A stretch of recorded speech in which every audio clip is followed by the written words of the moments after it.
Hi అందరికీ, welcome to simple Telugu kitchen. తప్పకుండా try చేయవలసిన రెసిపీ. అచ్చం స్వీట్ షాప్లోని తిన్నట్టే ఉంటుంది. మీ ఇంట్లో వాళ్ళకి తప్పకుండా చేసి పెట్టండి, చాలా కాంప్లిమెంట్స్ వస్తాయి.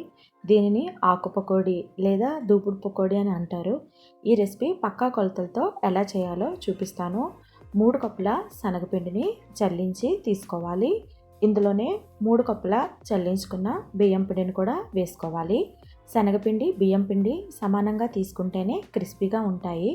కొంచెం మెత్తగా కావాలి అనుకున్న వాళ్ళు 3 కప్పుల శనగపిండికి 2 కప్పుల బియ్యం పిండి తీసుకోండి. ఒకవేళ మీరు మరీ బియ్యం పిండి తగ్గించేసినా కూడా పిండిలాగా అనిపిస్తుంది. ఇది మొత్తం 2 కలిపి 1 కేజీ పిండి. ఇందులోని నేను 2 టేబుల్ స్పూన్ల వాము, 1 టేబుల్ స్పూను కారము, రుచికి సరిపడా సాల్ట్, చిటికెడు పసుపు, ఇక్కడ నేను 6 పచ్చిమిర్చి, 2 ఇంచుల అల్లం కచ్చాపచ్చాగా దంచిన పేస్ట్ కూడా వేసుకోవాలి. రుచి బాగుంటుంది. ఇందులోని 3 టేబుల్ స్పూన్ల మరిగించిన ఆయిల్ కూడా వేసి స్పూన్తో మొత్తం ఒకసారి కలిపేస్తే చల్లబడుతుంది. చల్లారిన తర్వాత చేత్తో పిండిని బాగా కలిసేలాగా కలుపుకొని కొంచెం నీళ్ళు వేసుకుంటూ ఇక్కడ చూపిస్తున్న విధంగా కలిపి క్లాత్ కప్పి పక్కన ఉంచుకోవాలి. ఇప్పుడు బాగా మరుగుతున్న ఆయిల్లో వీటిని చేయడానికి ఈ ఎక్విప్మెంట్ ఉంటేనే ఆకుల్లాగా వస్తాయి. టేస్ట్ కూడా బాగుంటుంది.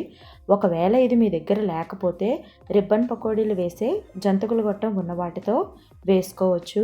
ఇక్కడ చూపిస్తున్న విధంగా పిండిని ఈ ఎక్విప్మెంట్ మీద పెట్టి పైనుంచి కిందికి లాగితే ఆకుల్లాగా నూనెలోని పడిపోతాయండి. సేమ్ మిగతా పిండితో కూడా ఇలాగే చేసుకోవాలి. ఇవి చేస్తున్నప్పుడు మంట మీడియం ఫ్లేమ్లో పెట్టి బాగా ఫ్రై చేసుకోవాలి. ఇవి తొందరగానే ఫ్రై అయిపోతాయి, మనకి ఎక్కువ టైం ఏమీ పట్టదు. అలాగే మొత్తం పిండిని కూడా ఇలాగా ఆకుల్లాగా వేసేసుకోవడమేనండి. చాలా టేస్టీగా ఉంటాయి. ఇక్కడ చూడండి, నేను చూపిస్తున్నాను. ఇవి చాలా క్రిస్పీగా కూడా ఉంటాయి.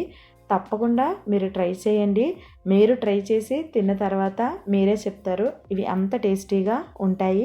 కేజీ పిండి కూడా గంటలో ఈజీగా చేసేయచ్చు. మీకు కనుక నచ్చితే లైక్ చేయండి, షేర్ చేయండి, సబ్స్క్రైబ్ చేసుకోండి.